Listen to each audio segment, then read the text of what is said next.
안녕하세요. 올드 스토리입니다. 오늘은 잠깐 추모의 시간을 가지도록 하겠습니다. 일주일 전 올렸던 영상인 캐나다 소설가 그리고 노벨 문학상 수상자인 앨리스 먼로의 디어 라이프 기억하시죠? 영상을 올리고 이틀 후인 5월 13일에 93세의 나이로 타계하셨다는 소식입니다. 저도 모르고 있었는데 구독자이신 백조님께서 댓글로 소식을 전해주셔서 저도 뉴스를 접하게 되었습니다. 안타까운 소식이긴 하나 조금이나마 위로가 된 것은 돌아가시기 전에 여러분들께 그분의 작품을 소개시켜드렸다는 점입니다. 그래서 오늘은 그분을 나름 추모하는 차원에서 앨리스 먼로의 다른 작품을 준비했습니다. 여러분들도 디어 라이프 작품에서도 느끼셨듯이 그분의 스타일은 현실적이고 가족적이며 그리고 중요한 것은 어느 누구에게나 향수를 끌어올리게 하는 시골과 전원적인 풍경의 시각을 아름답게 꾸민 점입니다. 오늘 소개 작품은 목소리들입니다. 주인공은 어머니와의 어릴 때 경험과 기억을 소개합니다. 그럼 편안한 마음으로 감상하세요. 목소리들, 앨리스 먼로. 어머니가 어렸을 때는 어머니를 포함한 가족 전체가 춤을 추러 갔다. 춤추는 곳은 작은 학교 건물일 때도 있었고 커다란 거실이 있는 농가일 때도 있었다. 나이에 상관없이 모두 춤을 추러 왔다. 누군가는 피아노를 쳤고 누군가는 바이올린을 가져왔다. 스퀘어 댄스는 패턴과 스텝이 복잡해서 특별히 춤을 잘 추는 사람이 목청껏 구령을 붙였는데 늘 남자였다.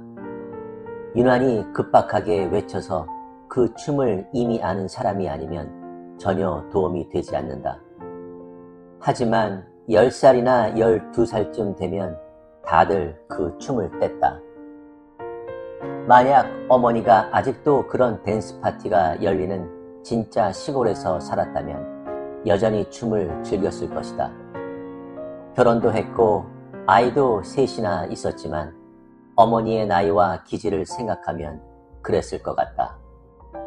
어머니라면 커플로 추는 라운드 댄스도 좋아했을 듯한데 그 춤이 옛날부터 추던 춤의 인기를 어느 정도 빼앗고 있었다. 하지만 어머니가 살고 있는 환경은 어중간했다. 우리의 환경이 그랬다. 우리 가족은 타운 밖에서 살았지만 그렇다고 진짜 시골도 아니었다. 아버지는 어머니보다 훨씬 호감이 가는 사람이었는데 우리가 어떤 형편에 처하든 그것을 받아들여야 한다고 믿었다. 어머니는 그렇지 않았다. 농장 처녀의 삶에서 벗어나 교사가 되었지만 그것만으로는 충분하지 않았다. 교사가 되었어도 어머니는 바라던 지위를 얻지 못했고 타운에서 사귀고 싶었던 친구들도 사귀지 못했다. 어머니는 자신에게 어울리지 않는 곳에서 살았고 돈도 충분하지 않았고 무엇보다 그럴 만한 준비가 되어 있지도 않았다. 어머니는 유커 게임은 할 줄 알았지만 브릿지 게임은 할 줄 몰랐다. 여자가 담배 피우는 것을 보면 불쾌감을 느꼈다. 사람들은 어머니를 고압적이고 지나치게 문법을 따지는 사람이라고 생각했을 것이다. 어머니는 기꺼이나 참으로 그렇지 라는 표현을 즐겨 썼다.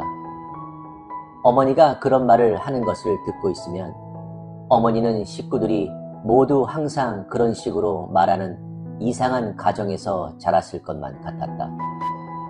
하지만 어머니의 가족은 그렇지 않았다. 그들은 그런 사람들이 아니었다. 농장의 친척 어른들은 다른 사람들과 별다를 바 없이 말했다. 그리고 그들은 내 어머니를 그렇게 좋아하지도 않았다.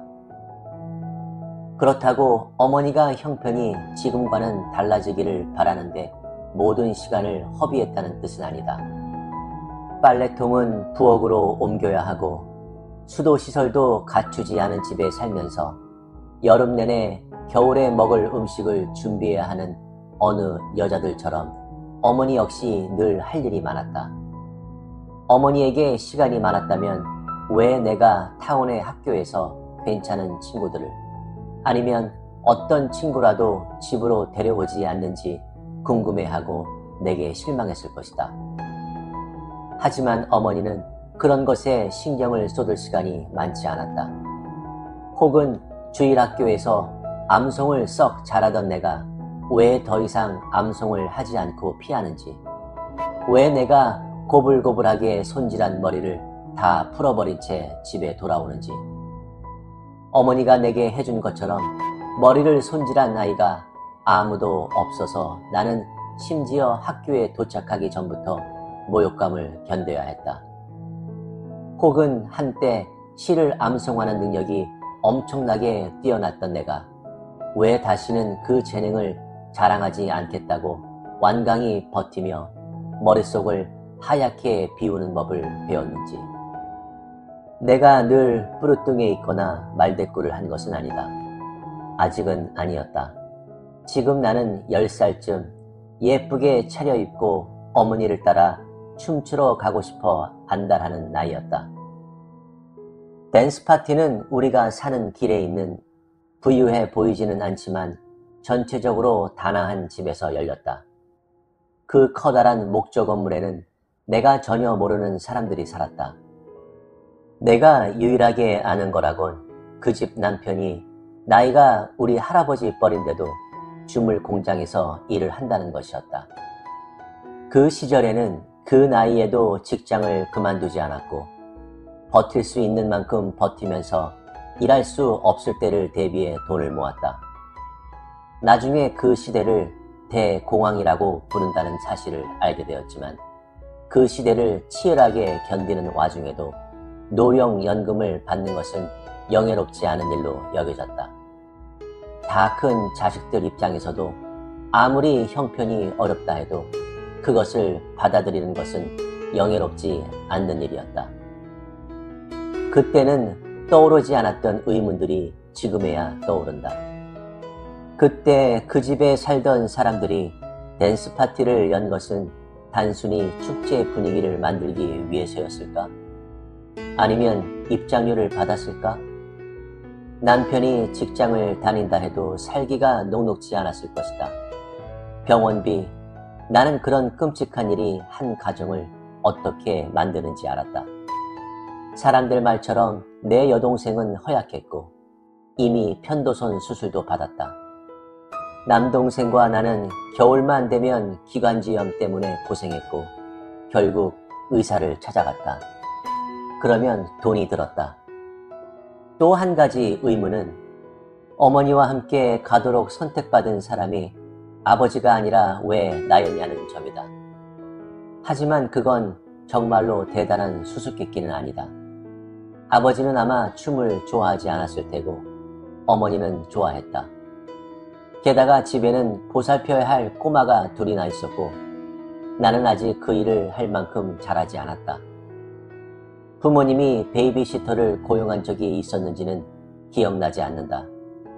그 시절에 그 단어가 친숙했는지도 잘 모르겠다. 내가 10대였을 때 그런 일자리를 구하긴 했지만 그때쯤에는 이미 시대가 바뀌어 있었다. 우리는 잘 차려입었다. 어머니가 기억하기로 시골에는 후세 사람들이 텔레비전에서 보는 것처럼 야단스러운 스퀘어 댄스 의상을 입고 춤을 추러 나타나는 사람은 없었다. 모두가 가지고 있는 옷 중 가장 좋은 옷을 입었고 그렇게 하지 않는 것, 촌뜨기 복장으로 여겨지는 프릴을 달거나 네커치프 같은 것을 하고 다니는 것, 그것은 주최자나 모든 사람들에게 무례를 범하는 것이었다. 나는 어머니가 보드라운 겨울 양모로 만들어진 드레스를 입었다. 스커트는 핑크색이었고 노란색 상의 왼쪽에는 언젠가 내 젖가슴이 봉끝 올라올 자리에 핑크색 양모 하트가 달려있었다.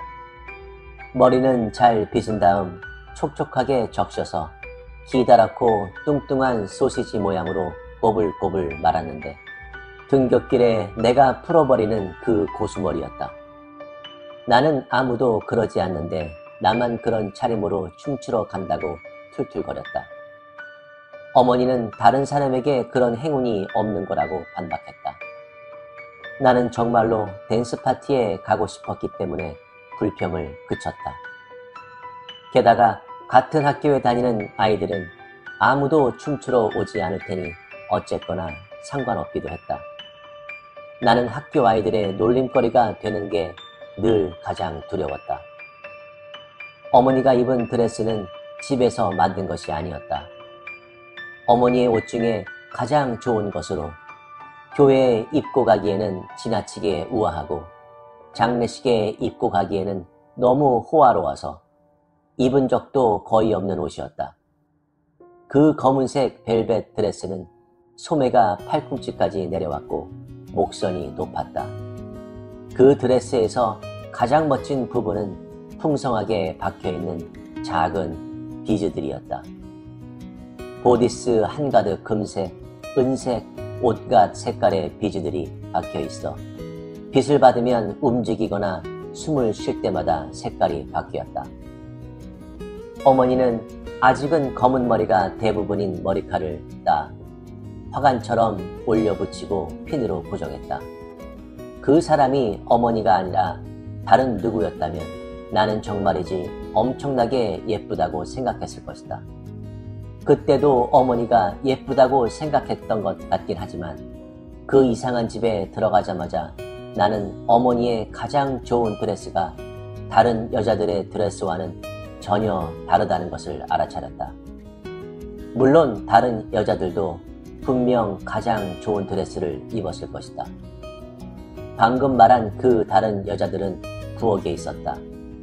그곳에서 우리는 걸음을 멈추고 커다란 탁자에 차려진 음식을 보았다. 온갖 종류의 타르트와 쿠키와 파이와 케이크가 있었다. 어머니도 직접 만든 화려한 음식을 내려놓고 음식이 더 좋아 보이게 하려고 수선을 피웠다. 어머니는 모두 군침이 도는 음식들이라며 칭찬을 했다. 어머니가 그렇게 군침이 돈다고 말한 것이 확실한가? 어머니는 무슨 말을 하든 다 어색하게 들렸다. 나는 그때 그 자리에 아버지가 있기를 바랐는데 아버지가 하는 말은 뭐든 다 상황에 완벽하게 어울리는 것 같았기 때문이다. 문법을 그대로 지켜서 말할 때조차 그랬다. 아버지는 집에서는 문법에 신경을 썼지만 밖에서는 딱히 그러지 않았다. 그리고 어떤 대화가 오가든 그 상황에 자연스럽게 섞여들었다. 뭐든 특별한 말을 하지 않는 것이 관건이라는 걸 아버지는 알고 있었다. 어머니는 그 반대였다. 어머니에게는 모든 말이 분명하고 단호하고 주의를 끄는 것이어야 했다. 지금 그런 일이 벌어지고 있었다. 어머니는 자신에게 말을 거는 사람이 없다는 것을 만회하려는 듯 즐겁게 웃음을 지었다. 어머니는 코트를 어디에 둬야 하는지 묻고 있었다. 코트는 어디에 벗어놓아도 괜찮았지만 어떤 사람이 말하길 원한다면 2층에 올라가 침대에 두어도 좋다고 했다. 2층으로 올라가는 계단은 양옆이 벽으로 막혀 있었고 꼭대기 말고는 빛이 들어오지 않았다. 어머니가 곧 따라 올라갈 테니 나더러 먼저 올라가라고 해서 나는 그렇게 했다. 여기서 생기는 의문이 그날 댄스 파티에 정말로 입장료가 있었을까 하는 것이다. 어머니는 입장료를 내려고 뒤에 남은 것인지도 모른다. 또 한편으로 생각하면 돈을 내야 하는데도 사람들은 그 많은 음식을 가져온 걸까? 정말로 내가 기억하는 것처럼 음식이 풍성했을까? 모두가 그렇게 가난했는데 어쩌면 그때쯤에는 전쟁이 만들어낸 일자리와 군인들이 송금한 돈 덕분에 가난하다는 느낌을 많이 떨쳐냈을지도 몰랐다. 내 기억대로 그때 내가 정말 10살이었다면 그런 변화가 일어난 지 2해 정도 지났을 것이다. 부엌에서 올라오는 계단과 거실에서 올라오는 계단이 하나로 합쳐져 침실들로 이어졌다. 내가 깨끗하게 정리된 앞쪽 침실에 코트와 부츠를 벗어놓은 뒤에도 부엌에서는 낭낭하게 울려 퍼지는 어머니의 목소리가 들려왔다. 하지만 거실에서 음악 소리가 들려 나는 그쪽 계단으로 내려갔다. 거실은 피아노만 남기고 모든 가구를 치워놓았다. 내가 유난히 칙칙하다고 생각했던 짙은 녹색 천으로 만든 블라인드가 창문을 가리고 있었다. 하지만 그 공간의 분위기는 칙칙하지 않았다. 춤을 추는 사람들이 많았는데 원을 만들고 비좁지만 서로 신뢰가 되지 않게 붙어서서 발을 끌거나 몸을 흔들어댔다. 여학생 둘이 당시에 유행하기 시작한 춤을 추고 있었는데 서로 마주본 채 자리를 바꿔가며 손을 잡았다 놓기를 반복했다. 그들은 나를 보고 정말로 반갑게 웃어주었다. 나는 나보다 나이가 많고 자신만만해 보이는 소녀들이 내게 관심을 보이며 기뻐서 어쩔 줄 몰랐는데 그때도 그랬다. 그곳에 있는 한 여자에게 저절로 눈길이 갔다. 그 여자가 입은 드레스에 비하면 어머니의 드레스는 아무것도 아니었다. 그녀는 어머니보다 조금 더 나이가 많았을 것이다. 하얀 머리카락을 두피에 딱 붙여 마르셀 웨이브 스타일로 매끈하고 세련되게 매만졌다. 체구가 큰 여자였는데 어깨에서 기품이 느껴지고 골반은 넓었다. 황금색이 도는 오렌지색 테피터 옷감 드레스는 목선이 사선으로 깊이 파이고 스커트는 무릎 바로 위까지 내려왔다. 짧은 소매는 팔을 딱 맞게 감쌌고 드러난 팔의 살은 통통하고 보드랍고 라드처럼 하였다. 그 모습에 나는 깜짝 놀랐다. 그때까지 나는 사람이 나이 들었는데도 세련될 수 있다고는, 뚱뚱하면서도 우아할 수 있다고는, 뻔뻔하지만 기품이 넘칠 수 있다고는 생각하지 못했던 것 같다. 그녀를 철면피라고 부를 수도 있었을 텐데 아마 어머니가 나중에 그렇게 불렀던 것 같다. 그 말은 어머니가 골랐을 법한 말이었다. 그녀에게 좀 더 호의적인 사람이었다면 당당하다는 말을 골랐을 것이다.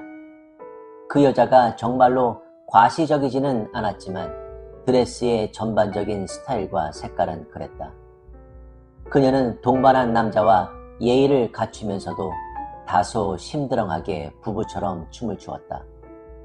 나는 그녀의 이름을 몰랐다. 이전에 본 적이 없는 여자였다.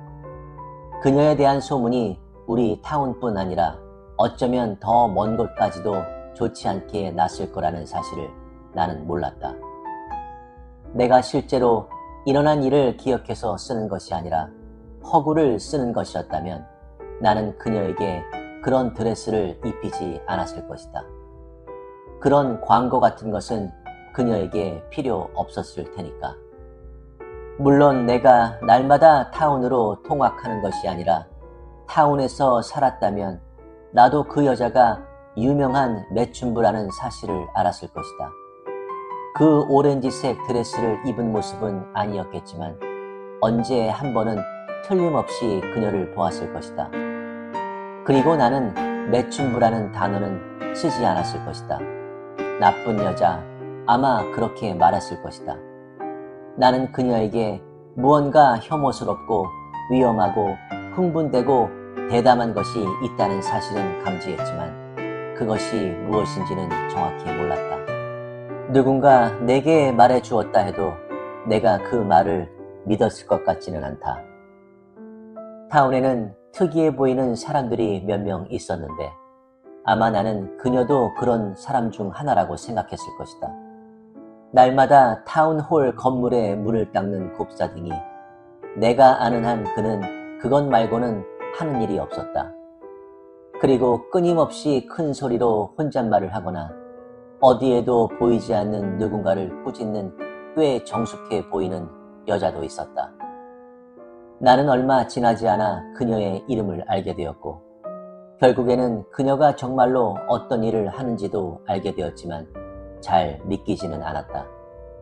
그날 그녀와 함께 춤을 추었던 남자, 내가 영영 이름을 알아내지 못한 그 남자는 당구장 주인이었다.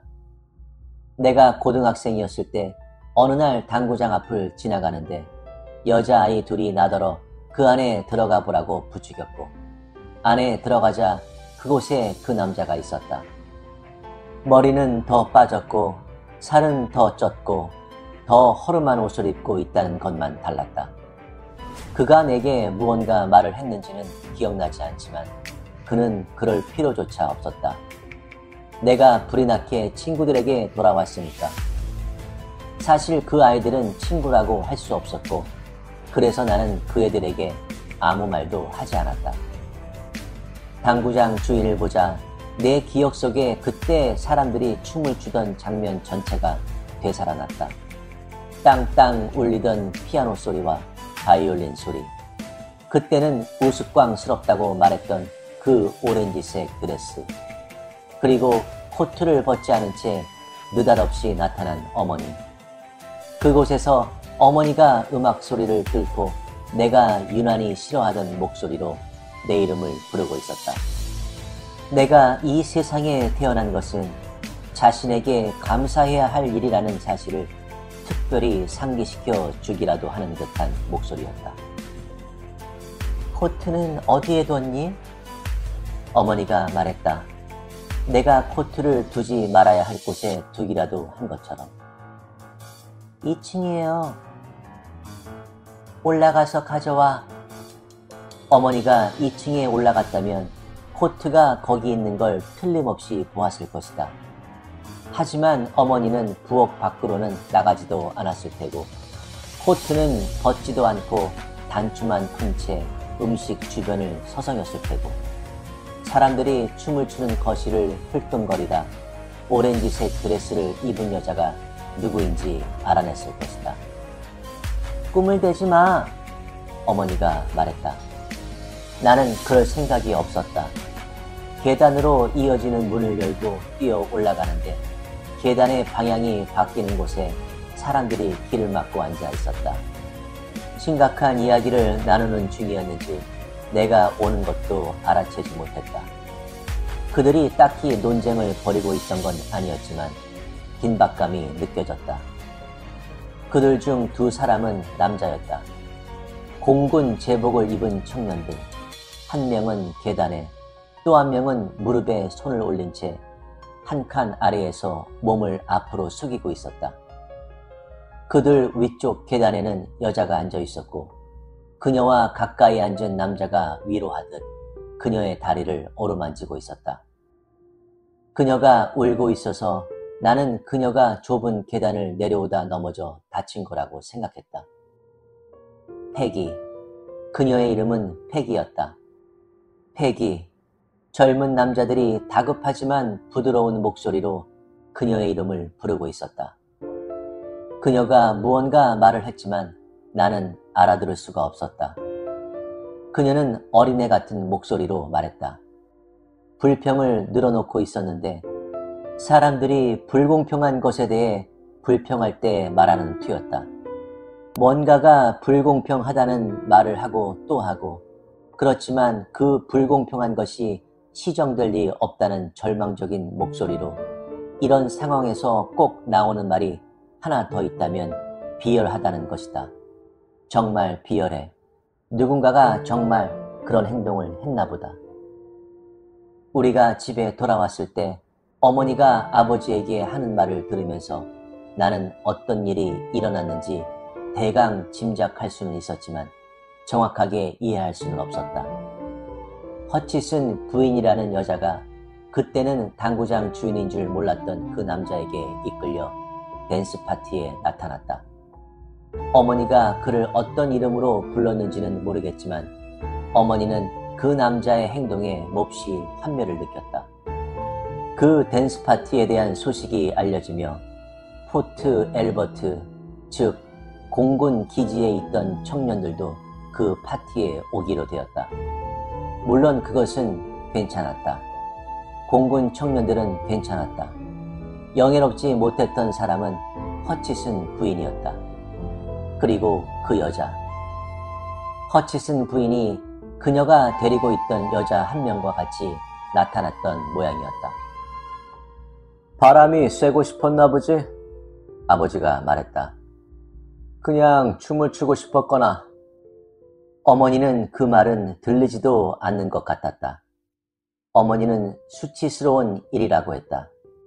즐거운 시간을 보내려던 기대, 동네에서 기분 좋고 품위 있는 춤을 즐기려는 기대, 그 기대가 송두리째 무너졌다며. 나는 여자 어른들의 외모를 평가하는 습관이 있었다. 나는 패기가 특별히 예쁘다고는 생각지 않았다. 어쩌면 눈물 때문에 화장이 지워져서 그랬을지도 모른다. 말아 올린 쥐색 머리카락이 실핀에서 빠져나와서 그랬을 수도 있다. 손톱은 매니큐어를 칠했지만 물어 뜯는 것처럼 보였다. 나는 징징거리고 엉큼하고 끊임없이 불평을 늘어놓는 다른 젊은 여자들을 알았지만 그녀가 더 성숙한 것 같지도 않았다. 그럼에도 그 청년들은 그녀를 힘든 일을 당해서는 안 되는 사람처럼 마땅히 다독여주고 즐겁게 해주어야 하는 사람처럼, 마주할 때는 고개를 숙여야 하는 사람처럼 대했다. 그들 중 하나가 그녀에게 말아놓은 담배를 내밀었다. 아버지도 자신의 담배를 직접 말아 피웠고 내가 아는 다른 남자들도 모두 그랬으니 그 행동 자체가 호의의 표시로 보였다. 하지만 패기는 고개를 저으며 상처 입은 목소리로 담배는 피우지 않는다고 찡얼거렸다. 그러자 다른 남자가 껌을 내밀었고 패기는 그것을 받았다. 무슨 일이 벌어지고 있었던 걸까? 나로서는 알 길이 없었다. 껌을 내밀었던 청년이 주머니를 뒤지다가 내 존재를 알아차렸다. 그가 말했다. 패기? 패기? 이 꼬마가 2층으로 올라가고 싶어 하는 것 같은데. 그녀가 고개를 숙이는 바람에 나는 그녀의 얼굴을 자세히 볼 수 없었다. 지나칠 때 향수 냄새가 났다. 담배 냄새도 났고 남성미가 느껴지는 양모 제복과 잘 닦은 부츠 냄새도 났다. 내가 코트를 입고 계단을 내려올 때 그들은 여전히 그 자리에 있었지만 이번에는 내가 내려올 것을 예상한 터라 내가 지나갈 때까지 모두 입을 다물었다. 패기가 딱 한 번 큰 소리로 코를 훌쩍였고 그녀 가까이에 앉아있던 청년은 그녀의 허벅지를 계속 쓰다듬고 있었다. 그녀의 스커트는 올라가 있었고 스타킹을 고정시킨 패스너가 보였다. 나는 오랫동안 그 목소리를 기억했다. 그 목소리에 대해 생각했다. 패기의 목소리가 아니라 남자들의 목소리. 이제는 나도 전쟁 초기에 포트 엘버트에 배치된 공군들의 일부가 잉글랜드 출신이었고 그곳에서 독일군과 싸우는 훈련을 받았다는 사실을 안다. 그래서 내게 그토록 온화하고 매력적으로 느껴졌던 그 억양이 영국 어딘가의 억양이 아니었을까 생각한다. 이 사실은 분명한데 나는 살면서 남자가 여자를 대할 때 그런 식으로 말하는 것을 들어본 적이 없었다. 그 여자가 아주 훌륭하고 소중한 존재여서 어떤 불친절한 행동이나 말이 그 여자 근처에만 가도 위법 행위나 죄가 된다는 듯한 그런 목소리를. 나는 패기를 울릴 일이 무엇이었다고 생각했을까? 그때는 그 질문에 큰 흥미를 느끼지 않았다. 나는 용감하지 않았다. 처음 다녔던 학교에서 집으로 돌아오는 길에 누군가가 나를 쫓아와 돌멩이로 맞히면 나는 울었다. 타운의 학교에서 선생님이 엉망진창으로 지저분한 내 책상을 웃음거리로 만들려고 나만 혼자 교실 앞으로 불러냈을 때도 울었다. 선생님이 그 문제로 어머니에게 전화를 걸어서 어머니가 전화를 끊은 뒤 내가 자랑스러운 딸이 아니라는 사실에 참담한 심정을 견디며 흐느꼈을 때도 나는 울었다. 어떤 사람들은 태어날 때부터 용감하고 어떤 사람들은 그렇지 않은 것 같다. 누군가 패기에게 무슨 말을 했을 테고 패기도 나와 마찬가지로 뻔뻔하지 않아서 훌쩍였을 것이다. 특별한 이유도 없는데 나는 비열한 행동을 한 사람이 그 오렌지색 드레스를 입은 여자였을 거라고 생각했다. 그 사람은 여자여야 했다. 만약 남자였다면 그녀를 위로하던 공군 청년들 중 하나가 그 사람을 혼내주었을 테니까. 그 사람에게 입조심하라고 말하고 그를 밖으로 끌어내 흠씬 해주었을 테니까.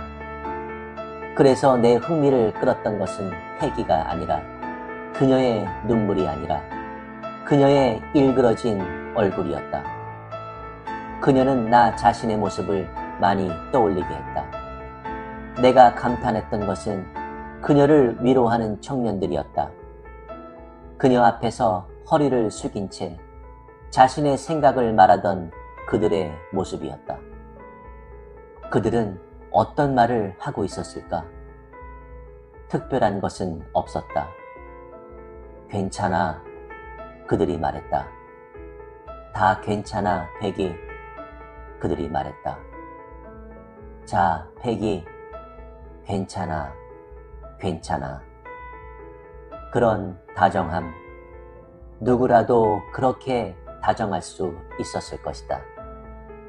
이 나라의 폭격 훈련을 받으러 왔던 폭격 도중 대부분 죽음을 맞게 될 그 청년들은 아마도 코널이나 켄트, 헐, 스코틀랜드의 평범한 억양으로 말했을 것이다. 하지만 내게는 그들이 입을 열면 곧바로 축복의 말이 쏟아질 것처럼 느껴졌다. 그들 앞에 놓인 미래가 재앙뿐이라는 사실, 평범한 그들의 생명이 창밖으로 날아가 땅에 부딪혀 박살날 거라는 사실은 내게 떠오르지 않는다. 나는 그저 그 축복에 대해, 그런 축복을 받는다면 얼마나 근사할지에 대해, 그럴 가치가 없는 패기라는 여자가 그런 행운을 누린다는 것이 얼마나 이상한지에 대해 생각했다. 얼마나 오래 그랬는지는 모르겠지만 나는 그들에 대해 생각했다. 춥고 어두운 내 침실에서 그들이 나를 살살 흔들어 잠재웠다. 나는 스위치를 켜듯 그들을 불러내 그들의 얼굴과 목소리를 떠올렸다. 오, 그 어느 때보다 더 그들의 목소리는 나와 상관없는 제3자가 아니라 나 자신을 향하고 있었다. 그들의 손이 내 가는 허벅지를 축복하고 그들의 목소리가 나도 사랑받을 가치가 있다고 확인시켜 주었다. 그리고 그들이 아직 완전히 여물지 않은 내 에로틱한 환상 속에 머물러 있는 사이 그들은 떠나버렸다. 그들 중 몇몇이 영원히 떠나버렸다.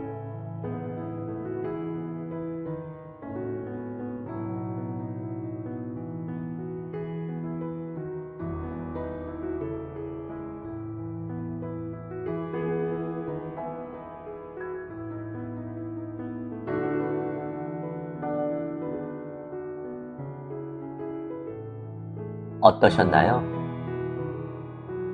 주인공이 어릴 때 자신의 어머니와의 댄스 파티의 경험과 여러 가지 보고 듣고 했던 것들에 대한 기억과 향수 등 다양한 시각에 느낀 점을 나열하고 있습니다.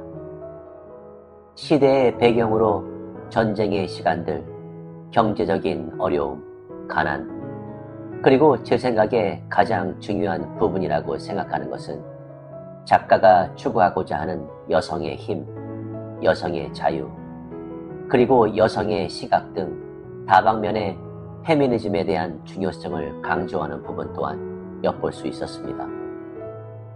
그러나 뭐니 해도 저는 어릴 때 뛰어놀았던 동네 골목들, 친구들과의 딱지치기, 구슬치기 등을 떠올리게 했습니다.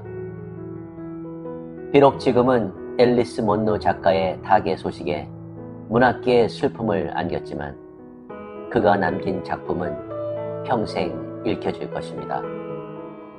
고인의 명복을 빌겠습니다. 그럼 다음 영상에서 더 멋진 작품으로 찾아뵙겠습니다. 구독과 좋아요는 영상 제작에 많은 힘이 됩니다. 감사합니다.